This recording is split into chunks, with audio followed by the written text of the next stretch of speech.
पाठ 15 ओणम। पाठ प्रवेश। केरल प्रांत का प्रमुख त्योहार है ओणम। केरल प्रांत में इसे बड़ी ही धूमधाम से मनाया जाता है। कैसे? आइए पाठ पढ़कर जानें। पाठ उद्देश्य। धार्मिक त्योहारों का महत्व बताना। प्रांत विशेष के त्योहार से परिचय कराना। त्योहारों में उत्साह से भाग लेने की प्रेरणा देना। मेल जोल बढ़ाने के लिए प्रेरित करना। भारत त्योहारों का देश है। यहाँ पूरे साल कोई न कोई त्योहार मनाया जाता है। यहाँ कुछ प्रमुख त्योहार देश के सभी निवासी मनाते हैं, परंतु कुछ प्रांतों के अपने अलग अलग त्योहार भी हैं। ओणम केरल प्रांत का प्रमुख त्योहार है। ओणम से संबंधित एक पौराणिक कथा प्रचलित है। केरल में महाबली नाम का एक राजा राज्य करता था। उसके राज्य में प्रजा बहुत खुश थी। राजा अपनी प्रजा को सुख सुविधाएं प्रदान करने के लिए भरसक प्रयत्न किया करता था। राज्य में चारों ओर सुख शांति थी। प्रजा अपने राजा को बहुत सम्मान देती थी और उसे भगवान मानकर पूजती थी। धीरे धीरे राजा महाबली की लोकप्रियता इतनी बढ़ गई कि देवता विचलित हो गए। इंद्र ने भगवान विष्णु को इस समस्या से अवगत कराया। उन्होंने भगवान विष्णु से निवेदन किया कि यदि राजा महाबली की लोकप्रियता इसी प्रकार बढ़ती गई तो लोग देवताओं को पूजना बंद कर देंगे। तब भगवान ने वामन का रूप धारण किया और वे राजा महाबली से मिलने गए। राजा महाबली अपनी दानशीलता के लिए प्रसिद्ध था।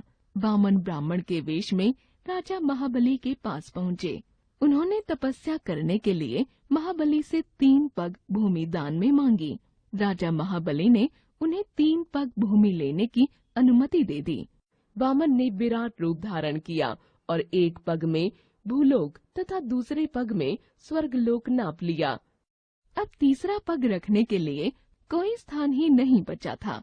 राजा महाबली ने विचार किया कि अपना वचन पूरा करने के लिए वह क्या करे। वामन का तीसरा पग रखवाने के लिए उसे कोई स्थान नहीं मिला, तो उसने अपना सिर आगे कर दिया। तब भगवान विष्णु ने महाबली को पाताल लोक में रहने का आदेश दिया। राजा महाबली ने भगवान के आदेश का पालन किया, लेकिन उसने वर्ष में एक बार अपनी प्रजा से मिलने की भगवान से प्रार्थना की। भगवान ने उसकी प्रार्थना स्वीकार कर ली। कहा जाता है कि प्रतिवर्ष श्रावण मास में जब श्रवण नक्षत्र आता है तो राजा महाबली अपनी प्रजा से मिलने आता है। श्रवण नक्षत्र को मलयालम में ओणम नक्षत्र कहा जाता है। केरल के निवासी अपने राजा के स्वागत के लिए इस अवसर पर हर्षोल्लास का वातावरण बनाने का भरपूर प्रयास करते हैं।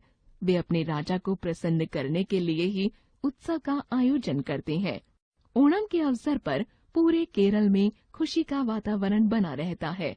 इस अवसर पर लोग भगवान विष्णु के साथ राजा महाबली की भी पूजा करते हैं।